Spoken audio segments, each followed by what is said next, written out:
¿Alguna vez te has sentido perdido en la vida? Esos momentos en los que todo a tu alrededor parece desmoronarse, cuando la oración se vuelve un silencio profundo, cuando tu fe es puesta a prueba hasta el límite. ¿Alguna vez te has preguntado, Señor, ¿me escuchas? ¿Realmente estás ahí? Hay tormentas que llegan sin previo aviso, arrasando con todo lo que alguna vez creímos seguro. Hay noches largas donde las lágrimas se convierten en la única compañía. Y hay pruebas tan difíciles que nos llevan a dudar, incluso a desesperarnos. Pero es precisamente en esos momentos, cuando el ser humano se siente impotente, cuando el poder de Dios se manifiesta de la manera más clara.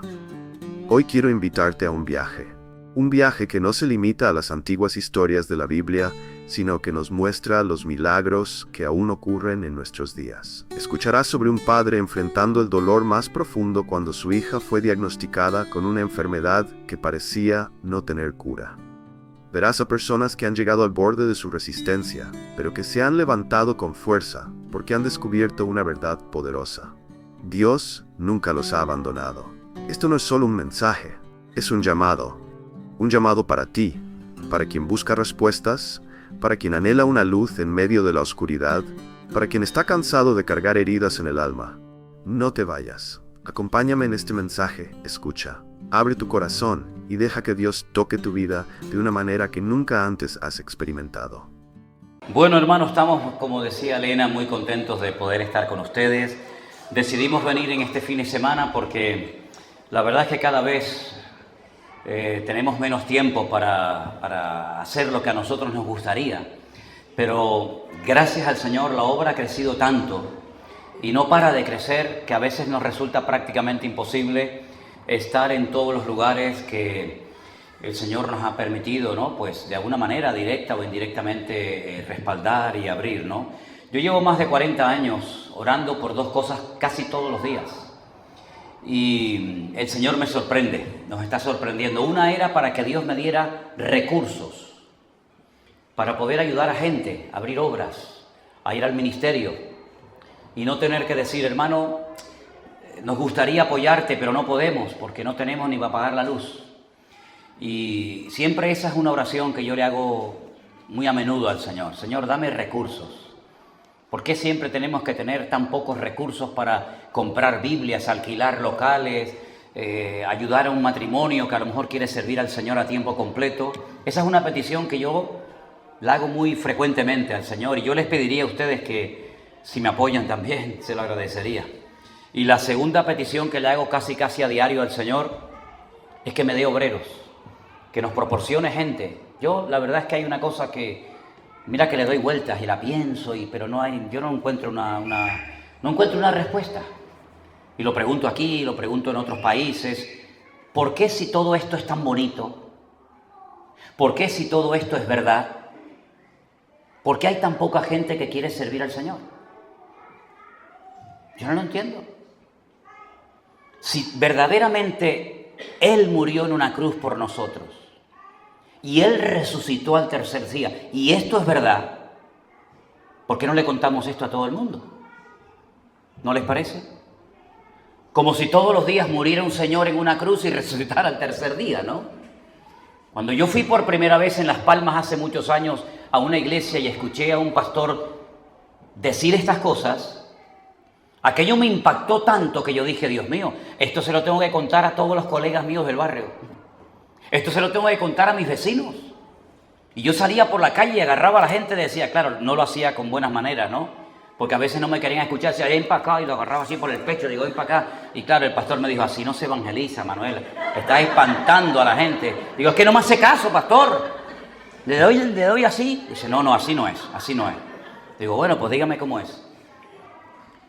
Y yo dije, Dios mío, si todo esto es verdad y el Señor me sacó los demonios que vivían en mí, y el Señor hizo tantas maravillas en mi vida, ¿cómo voy a estar ahí sentado 1 año, 2 años, 3 años, 20 años, 40 años, hacerme viejo y no haber dedicado mi vida a hablarle a la gente de Cristo? Entonces, esa es otra de las peticiones que yo todos los días le hago al Señor. Señor, levanta obreros. Mira, por ejemplo, ahora mismo, en Miami, tenemos entre 150, 180 hermanos que forman parte de lo que llamamos nuestra iglesia virtual, que me ruegan, pastor, por favor, abramos una iglesia. Pastor, que tenemos el dinero. Pastor, somos un montón de familias. Digo, ¿y a quién mando, mijo? ¿A quién ponemos al frente de la obra? Es una tragedia tener gente que te ruega, por favor, queremos abrir una obra y que no haya nadie dispuesto a ir allí a ser el pastor de esa gente.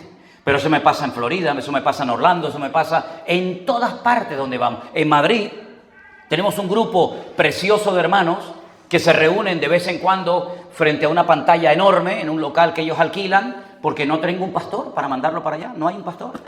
En Bogotá, el pastor nuestro de Colombia, de Tierra Alta, tiene que viajar en avión para ir a predicar a Bogotá y luego irse a Tierra Alta, que los que son de Colombia saben la distancia que hay, porque no hay un pastor para tener un pastor en un sitio y un pastor en otro lugar.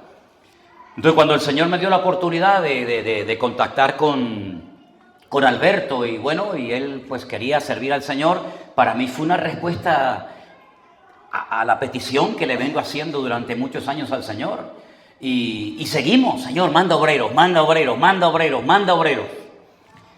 Ahora la última respuesta ha sido extraordinaria porque hay una pareja joven con un niño pequeñito que ellos han sido pastores durante años en su país, en Uruguay, creo que en Montevideo, y han decidido ir a Tenerife a vivir y ya se han establecido en nuestra congregación. No sé si de vez en cuando ustedes ven los cultos que retransmitimos de allí, pero hace un par de semanas, hace un par de jueves, este hermano Jerónimo fue el que predicó, habló de la santidad y ya tenemos otro pastor dentro de nuestro ministerio. Cuando el año pasado nuestro hermano Iván y Conchi, que hay algunos aquí que le conocen de Alicante, aunque ellos son de Burgos, decidieron también incorporarse al ministerio, pues enseguida le digo, hermano, tenemos gente en Alicante, tenemos gente en Valencia, tenemos gente en toda la zona del Levante, y un domingo va a un sitio, otro domingo va a otro sitio, pero hermano, ¿cuántas obras podríamos hoy por hoy abrir y atender si tuviéramos obreros? Yo vine este fin de semana con esta ilusión y con esta petición al Señor aquí a Fuerteventura. ¿Será que los obreros que estoy buscando a lo mejor están aquí esta tarde? Nadie me dijo amén. Pues seguiré viajando buscando obreros, Alberto. Aquí hay aquí obreros que están dispuestos a servir al Señor. Ah, bueno. A lo mejor yo me expresé mal. Qué bendición tan grande poder tener esta iglesia aquí en este lugar de la isla, de verdad, qué bendición tan grande. Pero es una responsabilidad, porque la cantidad de gente que yo veo que pasa para arriba, para abajo, caminando, con coches. Abrir una iglesia no es tan complicado. Se alquila un local, se compran unas cuantas sillas, se pone un cartel en la puerta y ya, entre comillas, tenemos una iglesia. Pero mantenerla, el testimonio, eso es lo que cuesta. Y eso es lo que tenemos que pedirle al Señor. Que ustedes que viven aquí, que trabajan aquí, sean un punto de luz. Y no diga la gente del mundo, ¡ese es cristiano! ¡Esa es cristiana! Hazme el favor. Si ese es cristiano, yo no quiero saber nada de ustedes, ¿verdad? Que el Señor nos ayude a mentalizarnos de que es una responsabilidad tremenda el llamarte cristiano y el asistir a este lugar, porque aunque no te lo imagines o no lo creas, te están mirando más gente de lo que tú te imaginas. Nunca olvidaré una vez cuando yo vivía en Argentina, en la ciudad de Rosario, que un hermano contó que un día se subió a lo que llaman ahí un colectivo, una guagua, un autobús, y el conductor le dio más cambio del que le correspondía, ¿sabes? Le dio más dinero. Y entonces él al momento lo contó, se dio cuenta y va al conductor y le dice, mire, perdón, usted se ha equivocado, me ha dado más dinero del que me tenía que dar. Y el conductor se le queda mirando y dice, no, yo no me equivoqué. Yo lo hice queriendo, lo hice a propósito. Usted no dice que es cristiano. Yo quería saber si como alguno hubiera dicho, ay, el Señor hoy suplió mis necesidades, ¿no?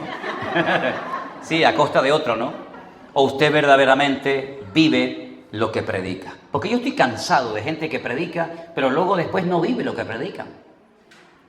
Si decimos que Dios nos ayuda en las pruebas, tendremos que pasar en algún momento por alguna prueba para demostrarle al mundo que somos capaces de tener paz en medio de la tormenta, ¿sí o no? Si decimos que Dios sana, pues a lo mejor en algún momento nosotros o algún familiar nuestro, algún amigo o algún hermano en Cristo, pues tendrá que ponerse enfermo para ver la gracia del Señor sobre la vida de esas personas. Si decimos que Dios restaura familias destrozadas, pues tendrán que venir familias destrozadas a los cultos, a las iglesias, para demostrarle al mundo que nuestra predicación no son palabras bonitas, sino que el Señor restaura y transforma y libera y bendice las vidas de los hombres y mujeres que se acercan a Él. ¿Amén, hermanos?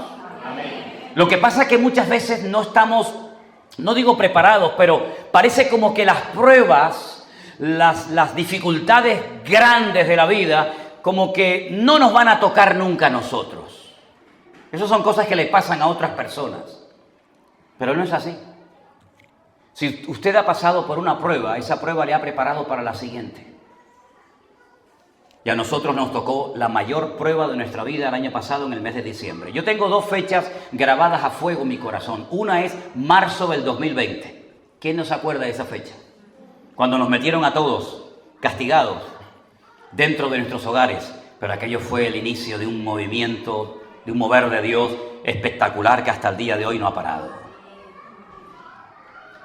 La otra fecha que tengo grabada a fuego en mi corazón y que nunca podré olvidar es diciembre del 2022.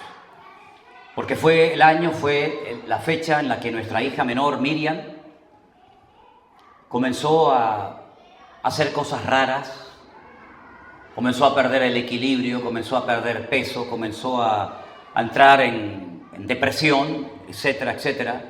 Y nosotros como padres veíamos que no podíamos hacer nada por nuestra hija. Pasaban los días y aquello no mejoraba. Le daban como ataques o crisis de ansiedad, como que le faltaba el aire, no podía respirar. Y bueno, aquello iba más, hasta que comenzó a tener falta de coordinación en sus movimientos, no podía leer. Un día entré en su habitación y le digo, venga hija, levántate ya es tarde, vamos a comer, que ya tienes que comer. Y empieza, papá. Y le digo, Miriam, ya está bien, estoy aquí al lado tuyo, ven, vamos a comer, papá. Y no me reconocía. La tuvimos que llevar al hospital, lógicamente, y tenemos el informe por escrito.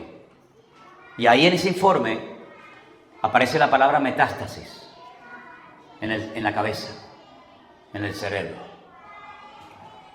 ¿Qué padre, qué persona está preparada para encajar esa noticia? ¿Usted? Le felicito. Yo no. Ni como padre ni como pastor yo no estaba preparado para encajar semejante prueba. Además la impotencia tan grande de decir, Dios mío, ¿qué hago? Es que no puedes hacer nada. Después le dio por querer marcharse de la casa. Yo me voy. Quiso meter una noche toda su ropa en una bolsa así de pequeña. Y yo la observaba y decía, Dios mío, se le ha ido la cabeza a mi hija. Bueno, al final, gracias a Dios, después de muchísimas pruebas y de extraerle líquido de la médula espinal y tantas cosas, al final, gracias a Dios, no era ese diagnóstico de metástasis en su cerebro, pero sí le diagnosticaron una enfermedad que se llama esclerosis múltiple. La palabra esclerosis es un término latín que significa cicatrices, múltiples cicatrices en toda la parte frontal de su cerebro. Lógicamente esto trae pues consecuencias y efectos, ¿verdad? Algunos son más visibles que otros y ha tenido que estar en tratamiento. De hecho, está en tratamiento el resto de su vida. Pero en aquellos días donde les confieso, yo no podía parar de llorar, ni siquiera durante la noche. Todo el día me la pasaba llorando, se me caían las lágrimas y en aquel momento tenía un perro, ya lo tuve que sacrificar porque el pobre ya estaba muy viejito, pero yo salía a pasear con el perro y miraba a la gente y me secaba las lágrimas porque era todo el día llorando, iba conduciendo y lloraba, y aún durante la noche Elena me tocaba y me decía, duerme ya Manolo, descansa un poco, duerme. Digo, no puedo. Ahora, jamás en mi vida, de verdad, me acerqué al Señor con oración y con el corazón desgarrado como en aquellos días. Porque cuando sabes que no puedes hacer nada, cuando reconoces tu impotencia total y absoluta, entonces reclamas y recurres al que tiene todo el poder y toda la autoridad, que es nuestro Señor Jesucristo. A Él sea toda la gloria y toda la honra en esta tarde en la casa de Dios. Aleluya. Bendito sea Dios. Y en esa prueba vimos la fidelidad de Dios. Dios comenzó a obrar en su vida lo que 1000 sermones no fueron capaces de hacer. En esta situación, su corazón fue tratado, moldeado, y ella pues buscó a Dios, porque en la angustia es cuando hay que buscar a Dios.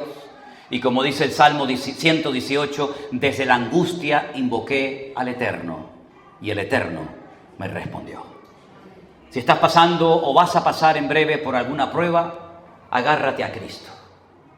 Y si te han predicado que si tú vienes a la iglesia, esta o cualquier otra, y todos tus problemas van a desaparecer, y no vas a tener nunca ningún problema, permíteme decirte que te han engañado. Si usted ha venido hoy, tal vez por curiosidad, invitado por su esposa, por su marido, por un compañero de trabajo, por quien sea, a esta iglesia, creyendo que si usted comienza a asistir aquí, todos sus problemas van a desaparecer, discúlpeme que le diga, eso no es así, eso no funciona así. ¿Y entonces? ¿Ustedes también tienen problemas? ¿Ustedes también lloran? ¿Ustedes también tienen dificultades? Más de las que te puedas imaginar. Pero en todas estas cosas somos más que vencedores, porque no estamos solos, sino que el que dijo yo estaré contigo todos los días hasta el fin del mundo, nos acompaña, nos bendice, nos restaura, nos levanta, nos anima, nos consuela, nos bendice. Y en todo momento sabemos que no estamos solos en medio de la tormenta, sino que Él estará con nosotros todos los días, aunque no lo sintamos, porque esto no es cuestión de sentimientos ni de emociones, esto es cuestión de fe. Y la fe no se puede tocar, no se puede medir, no se puede ver, pero es como un ancla que nos apega, que nos agarra a Cristo y a su palabra, y es agarrados a su palabra que podemos mantenernos firmes contra todas las pruebas y ataques que experimentemos a lo largo de nuestra vida. Amén, hermanos. Aleluya, gloria a Dios. Y ahí seguimos, El próximo mes estamos organizando un congreso en Guatemala. Yo nunca he ido a Guatemala, he ido a otros países de Centroamérica, pero a Guatemala nunca he ido.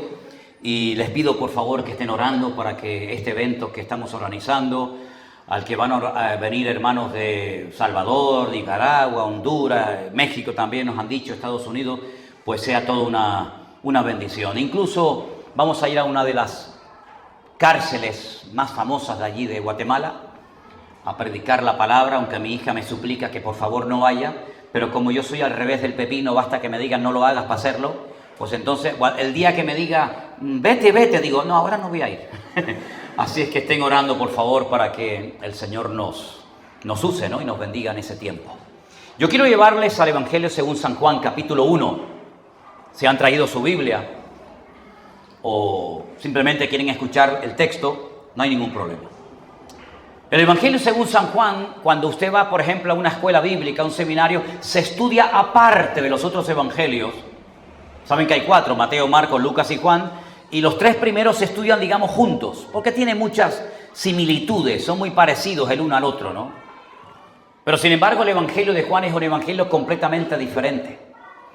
El Evangelio de Juan es diferente por varias cosas, porque relata cosas que no encuentra usted en ninguna parte de la Biblia. Por ejemplo, el primer milagro de Cristo. Por ejemplo, la resurrección de Lázaro. Por ejemplo, la visita de Jesús al estanque de Betesda. Por ejemplo, la visita de Jesús al pozo de Samaria cuando se entrevista con la mujer samaritana y otras muchas cosas. Es un evangelio que relata mucho la presencia de Cristo, las visitas de Cristo a la ciudad de Jerusalén. Y es un evangelio que nos presenta a Cristo de 7 formas diferentes. Yo veo, por ejemplo, en esta tarde que hay ahí en el pasillo de la iglesia un teléfono, una cámara. Y aquí a mano izquierda, tal vez ustedes no la ven porque está detrás de la columna, hay otra. Y las dos están grabando al mismo tiempo, ¿sí o no? Cuando termine esta reunión, ¿cuál de las 2 cámaras grabó la verdad? ¿Esa o esta? Las 2. Pero una grabó un ángulo y otra grabó otro ángulo, ¿sí? Eso es lo que hace Juan en su carta. Él conocía a Cristo perfectamente. Él fue el único hombre que se atrevió a recostarse sobre el costado de Jesús y decirle al Señor, ¿quién es el que te va a entregar? Porque yo no te voy a entregar.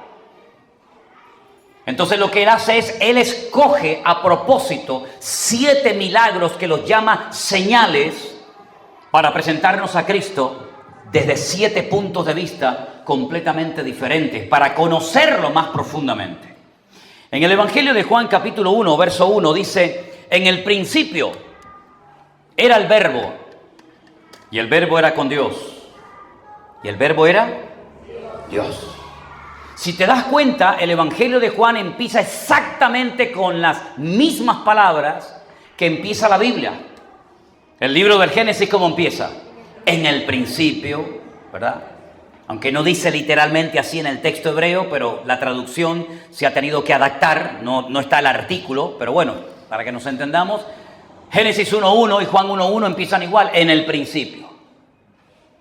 Pero Juan lo que dice es que en el principio la palabra o el verbo, o la palabra exacta en el griego es logos, era con Dios y al mismo tiempo era Dios. Ahora, Dios le dio al hombre muchas capacidades que, por ejemplo, no le dio a los animales. Dios le dio al hombre un espíritu, a los animales no les dio un espíritu. ¿Y qué es el espíritu? El espíritu es esa parte interior, invisible, que todo ser humano lleva en su vida, que es lo que te permite conectarte con lo trascendental, con lo eterno, con el Creador. A los animales no le dio esa facultad. Los animales no oran, los animales no hacen ayunos, no hacen pedidos de oración, ¿verdad? Pero sin embargo el hombre puede tener comunión y contacto, y debe tener contacto y comunión con su Creador por medio del Espíritu. Pero es interesante notar que no solamente Dios le dio al hombre espíritu, sino que le dio la facultad de ponerle nombre a los animales, no los animales ponerle nombre a él. Y podríamos hacer una lista enorme de cosas que el hombre tenía como resultado de lo que Dios hizo en él, pero no le dio la capacidad de crear con la palabra. Nosotros, para poder hacer una mesa de madera, el que sepa hacerla, necesita madera. El que quiera hacer una espada de acero, tiene que tener acero. El que quiera hacer una joya con oro, con diamantes o con lo que sea, necesita una materia prima. Dios no. Dios no necesita de nada ni de nadie para hacer lo que Él quiere hacer. Entonces, ¿cómo Dios crea? Porque si no usa madera, no usa hierro, no usa barro, no usa nada para hacer su obra, ¿qué es lo que Dios utiliza? El poder de su palabra. Dijo Dios: sea la luz, y salió la luz. Dijo Dios, observen en Génesis capítulo 1, las veces que Dios habla, las veces que Dios da una orden con su palabra y automáticamente su palabra se materializa en ese deseo que Él tenía en su corazón o en su mente. Esa capacidad, evidentemente, ni tú ni yo la tenemos. Yo no puedo decir mesa, ¡pum!, y sale una mesa. Niño, ¡pum!, y sale un niño. Pero Dios sí tiene la capacidad de crear. Juan lo que dice es que el que creó en el principio fue el Verbo. Y dice, y el Verbo, la palabra, era nada más y nada menos que Dios mismo. Pero no solamente nos sorprende este concepto teológico que parece muy difícil de entender, sino que más abajo en el verso 14 dice, y ese verbo, esa palabra creadora, fue hecho carne y habitó entre nosotros y vimos su gloria, gloria como del unigénito del Padre, lleno de gracia y de verdad. Es decir, se materializó, se humanó, tomó forma humana la palabra, y la palabra era Dios, y Dios habitó entre nosotros. Y se autolimitó. Y cuando veían al Señor Jesucristo, aunque no lo entendían, y muchos no lo entienden todavía hasta el día de hoy, tenían delante de ellos al Creador del universo. Por eso un día hubo una discusión, los judíos con Jesús, porque ellos decían, nosotros somos hijos de Abraham. ¿Así? Y Jesús les dijo, si ustedes verdaderamente fuerais hijos de Abraham, creeríais en mí. Porque Abraham vio mis días y se gozó. Y le dijeron, ¿cómo que te vio a ti? ¿Cómo que te conoció a ti Abraham si tú no tienes ni 40 años? Y entonces él dice algo que los desbarató y les dice, yo soy antes de Abraham. Y ya ahí no daban crédito a sus palabras. Porque el Señor Jesucristo como humano, ¿me explico? Comenzó, digamos, a existir como humano cuando nació en Belén de Judea. Pero como Dios no tuvo principio, Dios no fue creado por otro Dios superior. Dios es el Dios autosuficiente, todopoderoso, creador del cielo y de la tierra. Y Él no es un Dios inferior a otro superior que tiene más poder que este, sino Él es el único Dios que existe. Y a ese Dios honramos y adoramos de la mejor forma que podemos o sabemos. Amén, hermanos. Así que Él habitó entre nosotros, esa palabra, ese verbo, aquellas órdenes que Él emitía en Génesis 1, se materializó y entonces pudieron ver a Jesús. Y tenía padre, tenía madre, tenía, digamos, un lugar de nacimiento, etcétera, etcétera. Pero Él cuando comienza su ministerio, comienza a demostrar que Él es el verdadero y el único Dios al cual nosotros adoramos. Él mismo le dijo a Satanás en el desierto, al Señor tu Dios adorarás y a Él solo servirás. Nosotros no somos un Dios en miniatura, como hay algunas sectas por ahí que dice que tú eres un Dios en potencia. Si tú te portas bien y tratas bien a tu familia y te comportas bien como ser humano, tú algún día llegarás a ser un Dios. Eso no es cierto, eso es rotundamente falso. Tú eres un ser creado por un Dios poderoso que tiene poder creativo, que no lo limita nada ni nadie. Y es un Dios que cuando se humana y se encarna en la figura de Jesús, da órdenes exactamente igual que las dio en Génesis capítulo 1, cuando por ejemplo dijo, quiero que exista la luz, y la luz apareció. Claro, es una cosa que nos cuesta entender, porque hasta el cuarto día, si ustedes ven en Génesis capítulo 1, el sol no fue creado. Pero sin embargo, el primer día ya la luz existía. Y uno dice, pero ¿cómo puede existir la luz si todavía el Señor no había creado el sol? Bueno, hay muchas cosas que vamos a entender cuando estemos en su presencia, que hoy en día nos resulta prácticamente imposible entender. Es como cuando dice la Biblia que cuando Él venga no será de día, pero tampoco será de noche. Pero bueno, si no es de día y de noche, ¿cómo es? Dice, es un día que solamente Dios conoce. Nosotros nos movemos en unas limitaciones tremendas. Y aunque algunos piensen que saben mucho, en el fondo, créanme, sabemos muy poco o prácticamente nada. Estamos en un proceso de aprendizaje. Yo le decía a los hermanos, precisamente el año pasado, digo, ahora después de 41 años de pastor sirviendo a Cristo es cuando comienzo a entender algunas cosas que prediqué desde que tengo 17, 18 años de edad. Ahora, cuando vamos al Evangelio según San Juan, vemos que Juan lo primero que relata es el primer milagro de Cristo. El primer milagro de Cristo lo realizó en una boda, en las famosas bodas de Caná. Caná es una ciudad, es un pequeño pueblo que existe hoy en día, que se puede visitar. Está en el norte de Israel, en Galilea. Y en el capítulo 2 encontramos al Señor Jesucristo diciéndole a los que servían las mesas, llenad estas tinajas de agua hasta arriba. Ahí está dando órdenes. Ahí Él está diciendo lo que hay que hacer para obtener resultados. Mira, lo mejor que podemos hacer como creyentes es hacerle caso a Él y no tener que darle a Él órdenes de lo que yo quiero recibir o ver. Hay algunos creyentes que cuando oran le dicen a Él lo que tiene que hacer. Y yo digo, este no ha entendido nada. Al Señor no hay que decirle lo que tiene que hacer o cómo tiene que hacerlo o cuándo tiene que hacerlo, porque Él es Dios y Él sabe perfectamente, mejor que tú y yo, cómo se tienen que hacer las cosas. Aquí hay un problema, no hay vino, ¿verdad? Nadie puede solucionar este problema. Pues si quieren que las circunstancias cambien, háganme caso, llenen estas tinajas de agua hasta arriba. Y cuando me hayan obedecido, metan el cucharón, hagan así y comiencen a servir a la gente. Ahora, ese fue un acto de obediencia tremendo, hermanos.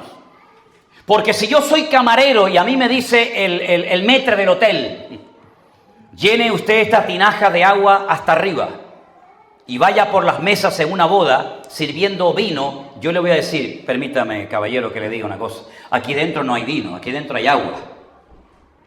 Para mí será una vergüenza cuando yo vaya al novio o cuando vaya a los invitados de la boda a hacer así y servirle un cucharón con agua. Pero ellos no cuestionaron la orden del Señor. Y aquí hay principios fundamentales que tenemos que aplicar en nuestra vida. No cuestiones a Dios. Tú no vas a entender todo lo que Dios te manda que hagas. Pero gracias a Dios, nosotros no tenemos que entender a Dios. Ni a Dios ni las cosas que hace. Nosotros lo que tenemos que hacer es limitarnos a obedecer al Señor. Es como cuando un padre, bueno, eso era hace años, hoy en día, cuando el padre decía, no se toca. Hoy en día hay que negociar con el niño, hay que hablar con él, hay que ser su amigo para que no coja un trauma, hay que llevarlo al psicólogo. Pero en la época mía no se toca. Y lo entendíamos perfectamente. Porque si lo tocabas, amigo, no lo ibas a tocar en tu vida, ¿verdad? Exactamente igual nuestra relación con Dios. ¿Y por qué? ¿Y por qué tengo que hacer esto? ¿Y por qué tengo que pedir perdón? ¿Y por qué tengo que leer la Biblia? Déjate de tanto por qué, mijo. Obedezca. Porque toda persona que obedezca a Dios, siempre Dios la va a bendecir. Pero todo el que esté todo el día, ¿y por qué? ¿Y por qué? ¿Y por qué? Pues siga usted con su por qué y siga con su tragedia y siga con su vida rota.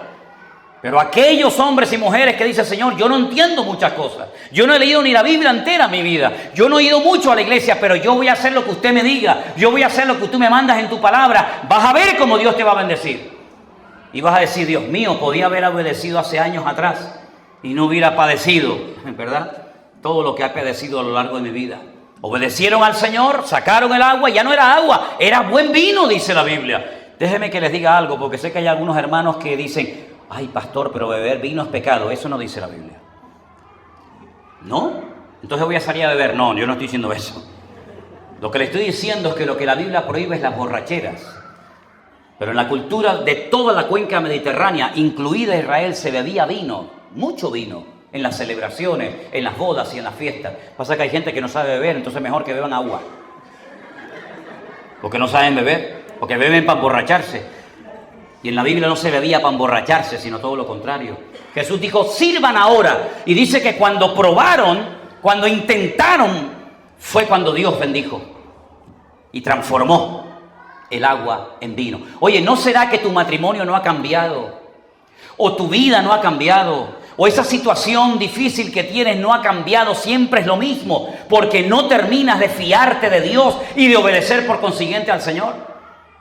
Alguien dijo hace muchos años, si sigues haciendo lo mismo, no esperes resultados diferentes. Si quieres ver cambios en tu vida, compórtate de una manera diferente, obedece a Dios, porque Dios nunca te va a dejar pasar vergüenza. Si tú te fías de Él y obedeces a Dios, ¿no dice la Biblia que no será avergonzado ninguno de los que creemos en Él? ¿Cuántos dicen amén? Dios te va a honrar, Dios te va a bendecir, porque Dios siempre bendice al hombre y a la mujer obediente. Entonces ahí vemos en el primer milagro de Cristo cómo la obediencia trajo un cambio radical a esa boda, de tal manera que cuando probaron, cuando cataron aquel vino, dijeron, oye, tú lo has hecho al revés.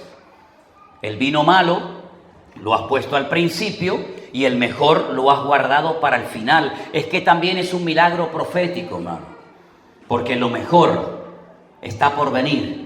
Y Dios nos ha escogido a nosotros para ir de gloria en gloria, de victoria en victoria, de bendición en bendición, y para ver cosas que nunca nadie vio. ¿Por qué? Porque dice la Biblia que Dios las tiene reservadas para los últimos tiempos, para aquellos hombres y mujeres que le aman. ¿Cuánto aman al Señor? Entonces prepárese para ver la gloria de Dios en su vida. ¡Aleluya! Prepárese para ver la gloria del Señor. ¡Qué bueno! Dios no conoce limitaciones de ningún tipo. Agua en vino, para Él no es ningún problema, para nosotros sería imposible. Pero en el capítulo 4 resulta de que viene alguien, una persona importante, una persona, digamos, influyente, y le dice que tiene a alguien enfermo en su casa. Ay, amigo, cuando la enfermedad, cuando el problema, en vez de afectar al vecino, te afecta a ti, qué diferente oramos, ¿verdad? Qué diferente nos comportamos. Este hombre viene destrozado al Señor y le dice, tengo un problema en casa que no puedo solucionar. Mi hijo está a punto de morir. Mi hijo está a punto de perder la vida. ¿Por qué tardó tanto el padre para ir a pedir ayuda a Cristo? Esa es una cosa que tampoco me explico. ¿Por qué tienes que caer tan bajo y llegar ya al límite de tu fuerza para clamar a Dios? ¿Sabes las lágrimas que te podías haber evitado? ¿Sabes los disgustos, las noches en vela que te podías haber evitado si en vez de esperar hasta el final y decir, bueno, vale, voy a orar, bueno, vale, voy a ir a la iglesia? Pero este hombre se acercó al Señor cuando dice, mi hijo está a punto de morir. Y entonces el Señor le dijo, ve, vuelve a tu casa, que tu hijo no se va a morir, está vivo. Y el hombre se fue, y cuando llegó a la casa, la palabra había llegado mucho antes que este hombre a su hogar. La palabra de Dios no conoce límites, no hay fronteras para el Señor. Da igual si está aquí el enfermo o está a 5,000 kilómetros de distancia. Tú has creído. Hemos clamado a Dios, hemos orado, ¿sí? Pues vete, que tu hijo no se va a morir. Hay una historia parecida en otro evangelio que dice que un centurión romano, un militar, vino un día al Señor Jesús y le dijo algo diferente a lo que le dice este. Este es un noble, es otra persona, es otro caso. Le dice, no hace falta que vengas a mi casa a orar por mi siervo, porque yo soy un hombre de autoridad y le diga a uno, ven para acá y viene, y le diga a uno, coge esto y vete para allá y va. No cuestiona mis órdenes. Pero yo no tengo esa autoridad que tú tienes sobre enfermos, sobre enfermedades, sobre problemas, pero tú sí la tienes, Señor.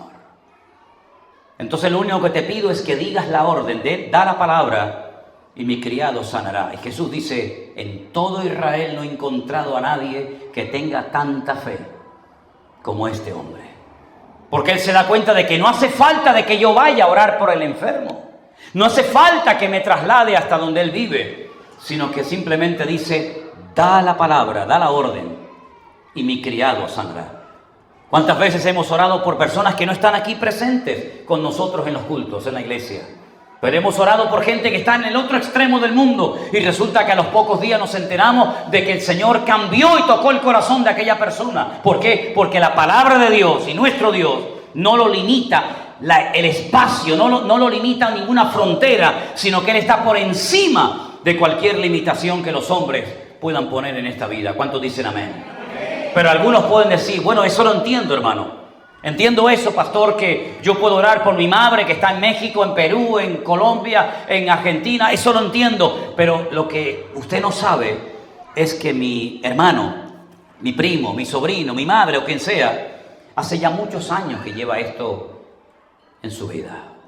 Mi hermano lleva 30 años en la droga y usted me dice que Dios le va a cambiar después de 30 años que ha estado preso, ha estado... Ya es más complicada la cosa, no me diga. ¿Usted cree que a Dios le va a limitar el tiempo que usted ha sufrido ese problema, esa enfermedad o esa atadura espiritual? Déjeme que le lleve a Juan capítulo 5. Hay un estanque que todavía se puede visitar en la actualidad en Israel, que bueno, yo me acuerdo que creo que Alberto y Damaris, yo los llevé para que lo conocieran. Se llama el famoso estanque de Betesda. El estanque de Betesda era un lugar donde se retenía el agua para utilizarla para la limpieza del templo de Jerusalén, que estaba pegado. Y como en ese templo había una corrupción moral y espiritual terrible, la gente prefería ir y sentarse en unas escaleras que hay en el estanque de Betesda, porque decían, nunca había ocurrido eso, era una leyenda que se había transmitido, digamos, de generación en generación, que de vez en cuando descendía un ángel del cielo, movía el agua y el primero que se metía quedaba sanado. Nunca se sanó nadie en Betesda, jamás. Ni lo dice la Biblia, ni fuera de la Biblia. Era una leyenda que se había corrido entre la gente. Allí dice que había una multitud enorme de ciegos, mudos, paralíticos, que esperaban el movimiento del agua, que por cierto nunca se producía. Jesús un día llega al estanque de Betesda y se encuentra en el capítulo 5 con un paralítico que lleva 38 años tirado en el suelo sin poder moverse. 38 años, más años que los que tienen muchos de ustedes. Y le dice el Señor, ¿tú quieres ser sanado?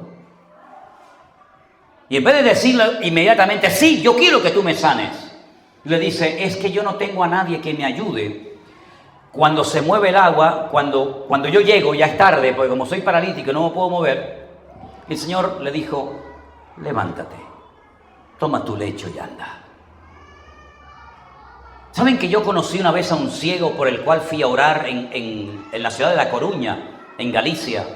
Estábamos en un recinto enorme, era un culto unido de iglesias, como un culto evangelístico, y había en la primera fila un señor ciego.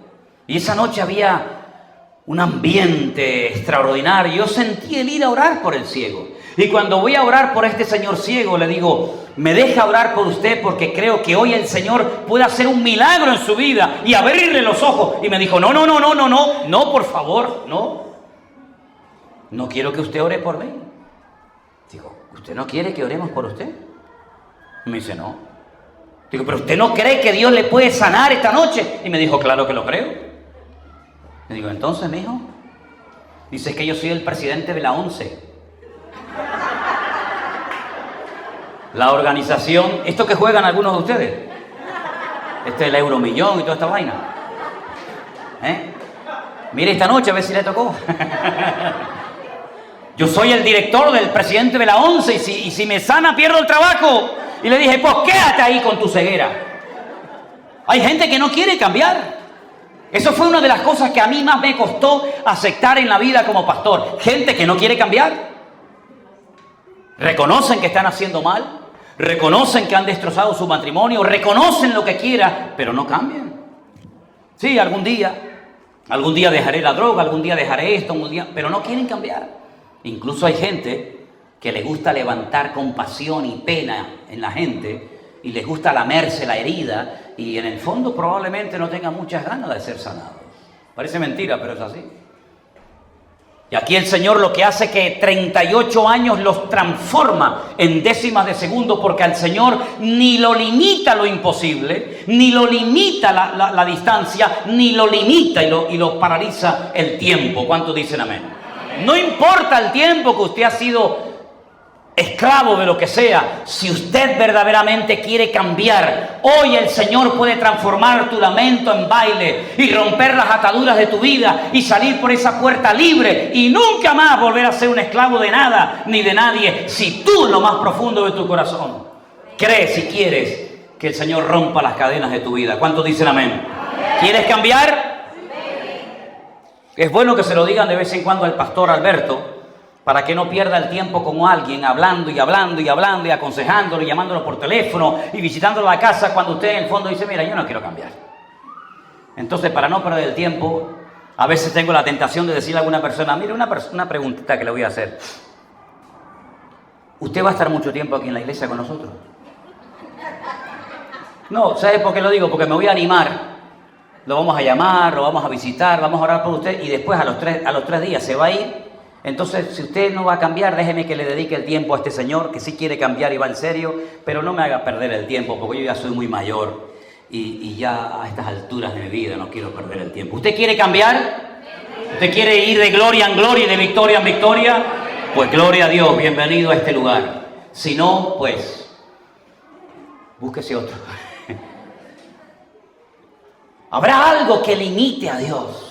Algo que Dios no pueda hacer. Es que no hay nada. En el capítulo 6 vemos que Él camina por encima de las aguas, porque Él domina la creación y la creación no lo domina a Él. En el capítulo 6 Él multiplica los panes y los peces. De poquito lo convierte en mucho, porque el Señor es el Señor de la cantidad. Y con la bendición de Dios lo poco alcanza, pero lo mucho sin la bendición de Dios a veces no llega. Como dice Proverbios, ¿verdad?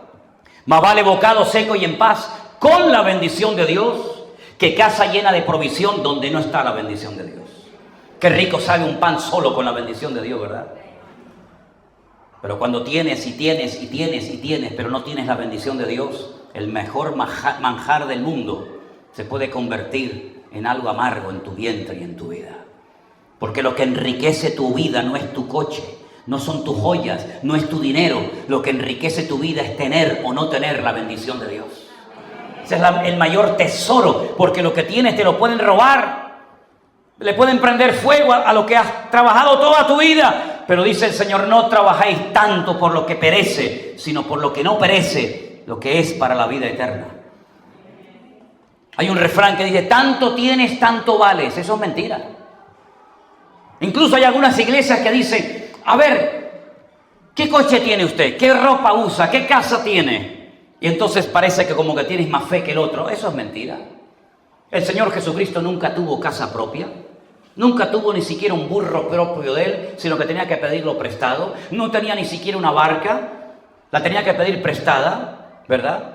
Pero sin embargo, dice la Biblia que Él con su ejemplo enriqueció a todos nosotros para que vivamos con la bendición de Dios, que es lo que verdaderamente enriquece.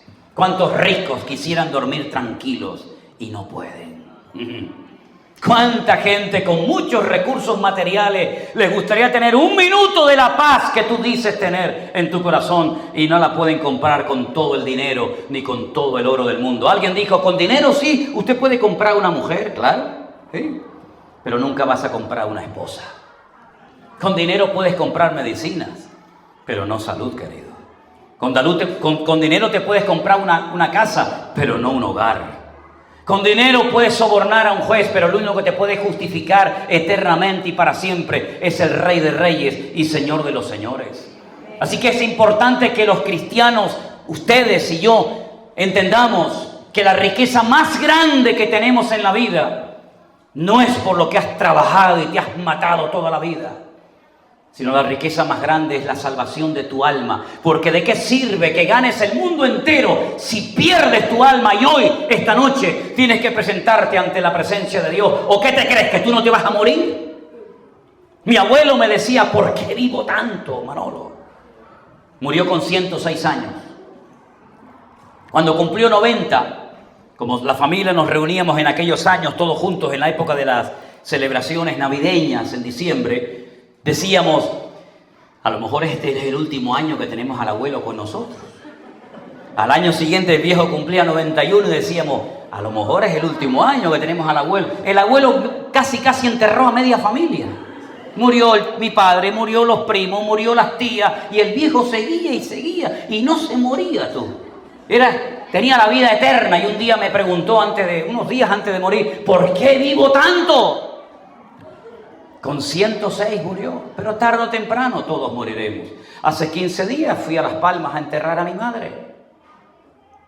Yo fui al funeral de mi padre. Y fui al funeral hace unos días, al funeral de mi madre. Tarde o temprano todos moriremos. Todos quieren ir al cielo, ¿verdad? ¿Cuántos cristianos quieren ir al cielo?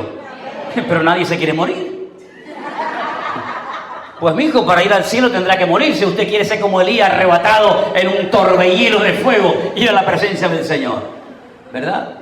Pero para nosotros el vivir es Cristo y el morir es ganancia. Den ese fuerte aplauso a Él en esta tarde. ¡Aleluya! ¡Qué bueno, Dios! ¡Qué bueno! ¡Aleluya! ¿Se da cuenta cómo Juan va seleccionando milagros de Cristo para que lo conozcamos? Diga, no es que el tiempo no es problema. No es que la distancia tampoco es problema. ¿Te das cuenta cómo Juan, con una sabiduría tremenda, va escogiendo milagros, señales para decir, te das cuenta cómo el Señor funciona en esto y cómo funciona en lo otro? Es que no hay nada. Ahora, algunos pueden decir, sí, ya, pero hay cosas en la vida que uno las llama mala suerte.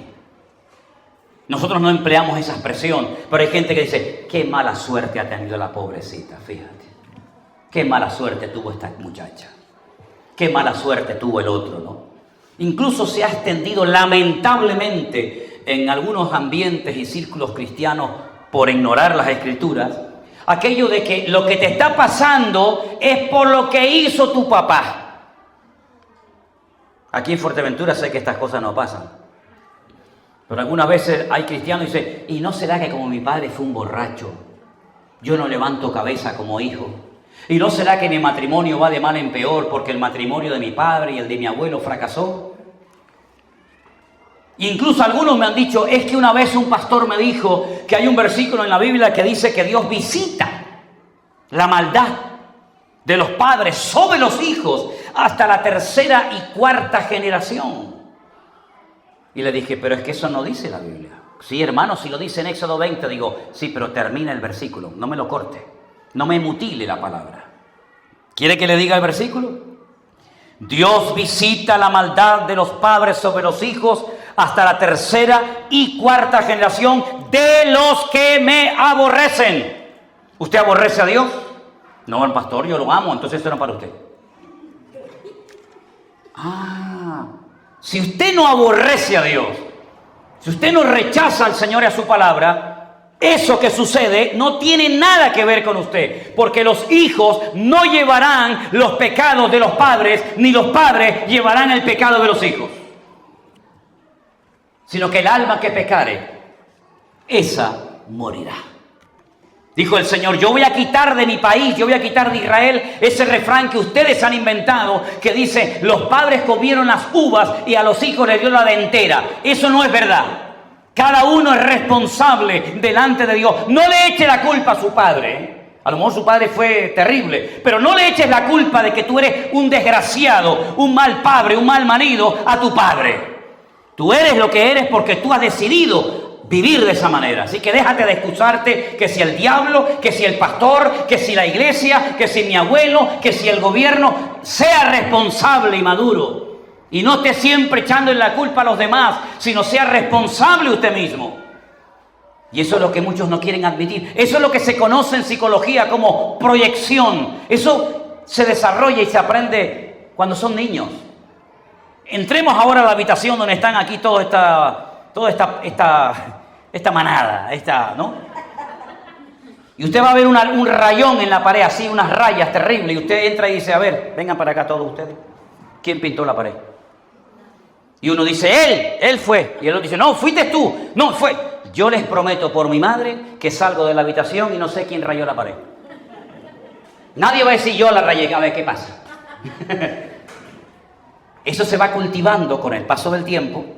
Y hay gente que dice, no, yo me fui de la iglesia porque el pastor no me saludó. No, tú te fuiste de la iglesia porque te dio la gana irte. No le eches la culpa al pastor. No, yo me fui de aquí porque... No, mire, escúcheme. Es verdad que uno puede ser, entre comillas, un tiempo víctima de una mala educación, de una mala influencia, pero cuando usted conoce a Cristo como su Señor y Salvador personal, déjese de cuentos. El que está en Cristo es nueva criatura. Las cosas viejas pasaron. He aquí, todo es hecho nuevo. ¿Por qué no le dicen a esos hermanos que han sufrido esa mala enseñanza de que Dios visita la maldad de los padres sobre los hijos hasta la tercera y cuarta generación de los que me aborrecen? ¿Por qué no le leen el otro versículo también de la Torá de Moisés que dice, por 1000 generaciones será bendito el justo? ¿Por qué no se lo leen? Porque a lo mejor interesa que todos los domingos pase adelante para orar por la persona y que la persona dependa del pastor como si fuera un perro faldero, en vez de enseñarle a ponerse los pantalones largos y que camine y se busque la vida y crezca y madure en los caminos del Señor. ¿Hay aquí algún chileno? ¿Alguien de Santiago de Chile? ¿No hay nadie? Me alegro. Porque cuando fui a predicar la primera vez a Santiago de Chile, yo estaba en una plataforma, era una iglesia enorme de miles de personas. Estaba compuesta mayoritariamente por una etnia, unos hermanos, no sé si se llamaban los tobas o no sé, era una especie como de hermanos indígenas, ¿no? Y estoy sentado en la plataforma y el pastor me dijo, usted me dijo que viene de España, ¿no? Digo, sí, yo vivo en España. Claro, cuando voy a Latinoamérica ya digo que vengo de las Islas Canarias. Porque en algunos lugares he dicho que vengo de España y me quieren pedir que les devuelva el oro que los españoles se llevaron de España. Digo, pues yo no tengo ni... En Bolivia me querían matar los indígenas en La Paz porque ustedes son los que violaron a las mujeres. Digo, yo no violaba a nadie. ¿Yo qué voy a violar? Si por poco me violan a mí cuando era niño. ¿Qué está hablando? Entonces, en Santiago de Chile, el pastor se me acerca y me dice, ¿usted viene de España, no? Dije, sí, vengo de España. Ahora yo ya digo, no, yo vengo de unas islas que los españoles mataron a los guanches y por poco nos matan a todos. Es que los españoles son terribles. Digo, son terribles los españoles. Pero eso lo aprendí con el tiempo, ¿no? Entonces, en Santiago de Chile me dice el pastor, sería bueno, pastor, ya que usted viene de España y es español, fíjate tú, que usted pidiera perdón hoy a la iglesia. Y yo lo miré así y digo, ¿yo? Pero si es la primera vez en mi vida que yo vengo aquí, yo nunca he venido aquí. De hecho, nunca más fui a esa iglesia. No, pero sería bueno que usted pidiera perdón. Digo, ¿y qué cosa hice mala? Dice, no, es que usted sabe que ustedes se robaron el oro y violaron a las mujeres. Y digo, ¿yo? Pues si yo tengo que orar para pagar el alquiler de la iglesia todos los meses, ¿qué me robé oro yo? ¿Qué están hablando? Y dice, no, sería bueno. Digo, bueno, vale. Entonces subo al púlpito y antes de predicar digo, bueno, hermanos, quiero pedir perdón. Fui un hipócrita, de verdad fui un hipócrita. Pues no lo sentía, pero como este me lo pidió, yo lo hice, ¿no? Entonces yo digo, pues quiero pedir perdón porque los españoles fuimos muy malos y no sé qué. Mira, en mi vida he visto una iglesia con semejante quebrantamiento como aquella. La gente... Se levantaron 3 o 4 señores así de la tribu, se me acercaron, me abrazaron y me dijeron, hoy se ha roto un odio en mi corazón contra los españoles. Hoy soy libre. Y yo me dieron ganas de decirle, es usted el que me tiene que pedir perdón a mí, que no me puede ver en pintura, hombre. No podía ver. Bueno, mire, en la Biblia hay un hombre que cuando los discípulos lo ven, le dicen al Señor, Señor, mira. Es ciego de nacimiento. No es que perdió la vista, como por ejemplo el patriarca Isaac, que perdió la vista, otro, ¿no? No, es que este tenía las cuencas de los ojos vacías, huecas. No tenía el globo ocular. Yo vi un hombre así en Jerusalén, en la puerta de Damasco. Lo miré a la cara y tenía esto hueco, así. No tenía la bolita, ¿no? El globo ocular. Y le dicen, Señor, ¿quién pecó? ¿Este o su padre? Para que haya nacido así. Y el Señor les dice, ni este ni su padre. ¿Cómo que no? ¿Esto no es una especie de maldición hereditaria? No. ¿Saben por qué este hombre nació así? No, Señor. Para que la gloria de Dios hoy se manifieste en él. Y coge barro, escupe, le hace una albondiguita así, ¡pam! Se la pega en un ojo, ¡pam! Se la pega en el otro y le dice, vete a lavarte al estanque de Siloé. El estanque de Siloé, desde donde él le habló al ciego hasta el estanque de Siloé, hay una tirada increíble. Pero el ciego podía haber dicho, pero ¿cómo voy a ir si no veo? Pero él dice que fue, cuando se lavó, sus ojos fueron abiertos. No existe mala suerte entre los cristianos cuando dicen amén. Es que acabo de ver un gato negro. ¿Y? No tienen derecho a vivir los gatos negros. Ay, que se me cayó la sal. Mi padre fue matador de toros, mi padre fue torero. Y esa gente son terribles. Terribles. No puedes decir esta palabra, no puedes poner el sombrero encima de la mesa, no puedes bajar por una escalera, no puedes usar... Pero cosas tremendas. Cuando tú eres cristiano, tienes al Señor que te protege de noche y de día. Y no como aquella mujer que me... Pastor, sí, pero es que al lado de mi casa vive una santera. ¡Gloria a Dios!, le dije. ¿Por qué? Digo, porque tú tienes más poder que toda esa gente juntos. Porque mayor es el que está en ti que el que viene contra ti. No tiene que tenerle miedo al gato negro, ni a la sal que se rompe, ni al espejo. No tiene que llevar herraduras, patas de conejo o toda esa vaina que la gente se ha inventado. Porque el que está en usted es mayor que el que viene contra usted. Por un camino vendrán y por 7 huirán. Bendito sea Dios. ¡Qué mala suerte, hombre! Por favor. ¡Qué mala suerte! No, en Cristo no hay mala suerte, en Cristo hay victoria. Dice, ni ángeles, ni principados, ni potestades, ni lo alto, ni lo bajo, ni lo profundo, ni ninguna cosa creada nos podrá separar del amor de Dios que es en Cristo Jesús, Señor nuestro. Antes bien, en todas estas cosas somos más que vencedores por medio de aquel que nos amó. Así que duerma tranquilo, mi hermano. Cuando yo fui a Cuba la primera vez, al lado de la casa del pastor había unos paleros. Había unos santeros que hacían cosas y con el hambre que había mataban pollos y gallinas. Decía, pobrecitas pollos y gallinas, yo me los comería ahora. Todo el día comiendo frijoles y plátanos fritos. Cuando vivíamos en el puerto de la Cruz, en Tenerife, llegamos un día y dentro de la propiedad que tenemos alquilada la iglesia hay un par de casas y me llega un muchacho de Cuba y me dice, ¿quién es el pastor de aquí? Y le digo, yo soy el pastor de aquí. Venimos a destruirte a ti y a tu familia. Ay, amigo, cuando me dijo aquello, digo, ay, Señor, te salvas que no estoy en el Antiguo Testamento. Me llegas a trancar a mí en el Antiguo Testamento y le digo, cojan la espada y vamos a por este. Pasa que ahora encima te tengo que bendecir. Pero bueno, digo, ¿me vienes a destruir a mí? Digo, venga, ve quién puede más. Ya me tocó a mí el callo de la pierna, ¿no? Y digo, sí, vamos.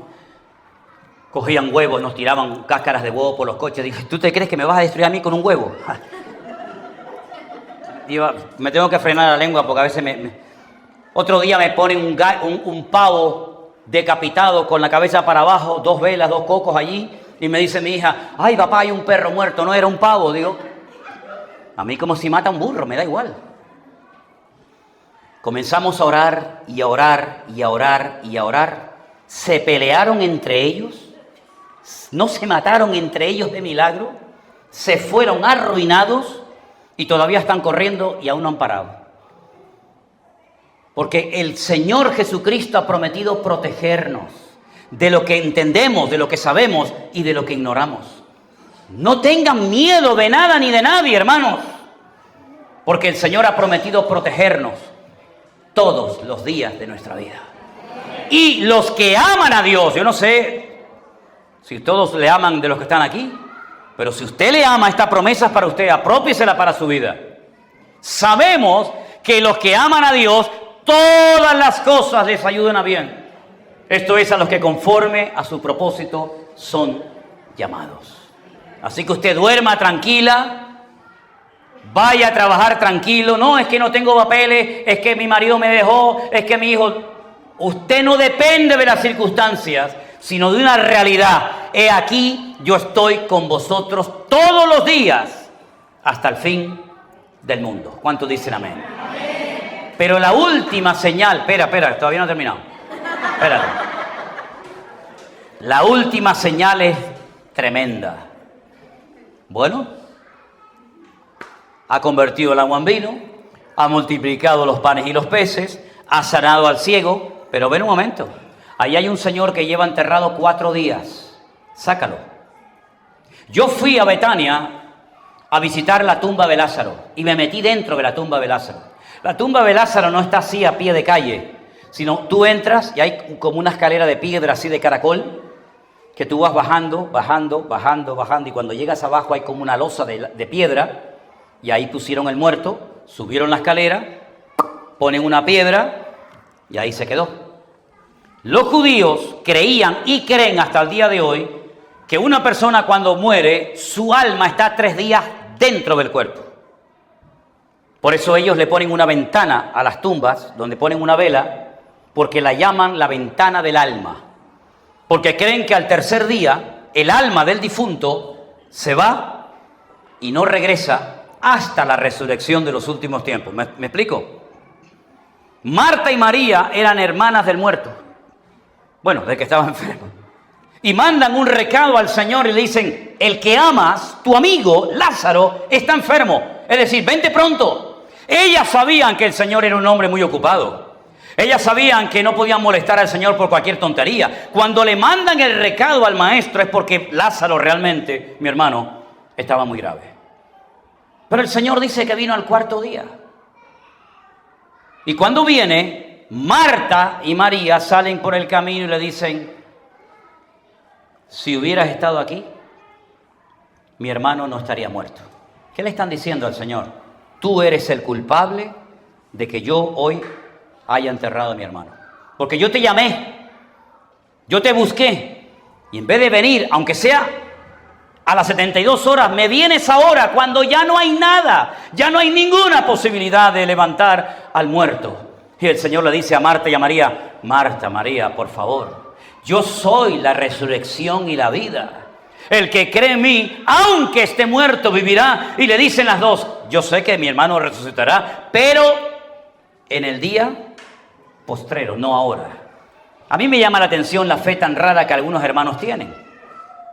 Creen que cuando mueran o venga el Señor y nos arrebate, vamos a ir en una nube a la presencia del Señor y vamos a vivir en una ciudad llamada la Nueva Jerusalén, con las calles de oro y las puertas de perla. Eso lo cree cualquier cristiano, ¿sí o no? Y creen que van a ver a Abraham, a Moisés, a David, a Salomón, y vamos a estar por la eternidad con el Señor. Sí, tienen una fe tan espectacular, pero después no creen que mañana puedan pagar la renta del piso. Qué fe más extraña, ¿no? Yo soy la resurrección y la vida. Yo sé que mi hermano resucitará, no en el día postrero, hoy va a resucitar tu hermano. Vamos al cementerio. Cuando va al cementerio, y quitan la piedra, yo me puse un día dentro de la tumba de Lázaro y le dije a los de afuera, griten mi nombre, y no se oye nada, no se oye. Pero dice la Biblia que el Señor Jesucristo se paró en la tumba de Lázaro y dijo, Lázaro, sal fuera. Y el que estuvo muerto durante 4 días se levantó, comenzó no sé cómo a subir las escaleras, porque estaba todo envuelto en un sudario, en una sábana que las apretaban y le ponían así como ungüentos. Subió como pudo y cuando llegó arriba le dijo a la gente, desatadlo y dejadlo ir. Lo que nunca se había visto. Una persona que había estado 4 días muerto. En Israel hace mucho calor y te puedo asegurar que los gusanos ya habían hecho acto de presencia en el cuerpo de ese muchacho. Pero allí estaba el que dijo, yo soy el camino, yo soy la verdad y yo soy la vida. La guinda de todos estos milagros que aparecen en el Evangelio según San Juan es la resurrección de Lázaro, para que quede bien claro que ni el espacio, ni el tiempo, ni ningún tipo de limitación, de la índole que sea, pueden frenar el poder de Dios, la presencia del Señor en una vida, cuando Él decide cambiarla y transformarla para su honra y para su gloria. Yo no sé cuál es la situación por la cual tú estás atravesando, no tengo ni la más remota idea. No sé si eres cristiano o cristino. No sé si verdaderamente estás en orden hoy o tu vida es un desastre, aunque aquí pongas cara de santo. No tengo ni idea. No sé si verdaderamente crees o has venido a pasar una tarde entretenida. Pero lo único que tengo la completa seguridad es que mi Señor llegó el primero esta tarde a este culto. Y Él ha venido para ayudarte, para sanarte, para romper las ataduras de tu vida y para que tú tengas una semana y una vida victoriosa y no seas una víctima de nada ni de nadie, sino que tú puedas caminar con la bendición de Dios y puedas vivir en paz con su presencia y con su bendición todos los días de tu vida. La iglesia, como le decía esta mañana a una muchacha, no cambia a nadie. Los pastores no cambiamos a nadie. Yo no creo en eso de que, bueno, ahora pase usted adelante, el pastor le va a poner la mano encima, ora para usted y le resuelve la vida. Yo no creo en eso. Yo creo que el único que cambia las vidas es el poder de Dios. Claro, cuando mi hija me dijeron que tenía esa enfermedad terrible, claro que pedimos oración, pero el que más tenía que orar era yo, su madre y sobre todo ella. Así que en esta tarde, sea como sea lo que tú estás atravesando en tu vida, ponga su confianza solamente en Dios. No ponga su confianza en los pastores, porque le van a fallar todos, yo el primero. No ponga su confianza en una iglesia, porque como te falle la iglesia, después te vas a encerrar en tu casa, vas a meter a todo el mundo en el mismo saco y vas a decir todos son iguales. No ponga su confianza en nada ni en nadie, sino solamente en el Señor, porque Él nunca a ti te va a fallar. Nosotros a Él, por supuesto, faltaría más, pero el Señor es fiel y el Señor te va a ayudar en todas las áreas de tu vida. Él sabe cómo resolver tus problemas. Él sabe cómo pastorear tu vida, porque Él es el único pastor perfecto que yo en toda mi vida he conocido y nunca, jamás me ha fallado ni me ha abandonado. ¿Cuántos dicen amén? Cierre sus ojos, por favor, en esta tarde, ahí donde está. Ahí donde usted está sentadito en esa silla. Usted ha oído milagros tremendos que hizo el Señor Jesucristo hace 2000 años. Usted ha oído historias tremendas de lo que el Señor hizo cuando estuvo en este mundo caminando por las calles de Israel hace 2000 años. Pero ahora le corresponde a usted tomar una determinación, una decisión delante de Dios.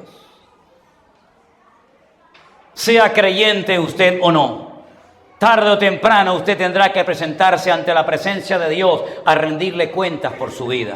Y ahí Dios no le va a preguntar si usted era católico, si usted era evangélico. No, eso no cuenta nada. ¿Qué vas a hacer con Cristo a partir de hoy, mi querido hermano y amigo? Eso es lo que cuenta delante de Dios. ¿Qué es lo que usted va a hacer con la verdad que ha oído en esta tarde?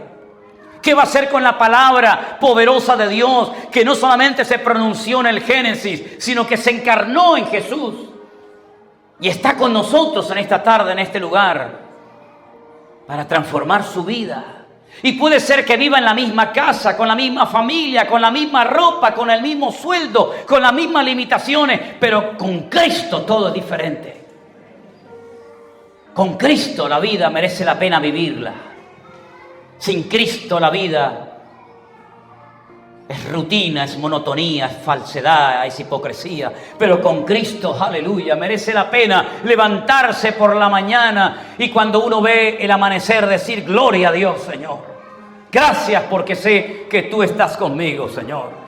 Y el día que tú comiences a dejar de quejarte y lamentarte y comiences a darle gracias al Señor por tu matrimonio, por tu trabajo, por lo que tienes y por lo que no tienes, probablemente ese día la gloria del Señor comenzará a venir a tu vida. Pero es que la queja espanta a Dios, no es el ambiente propicio.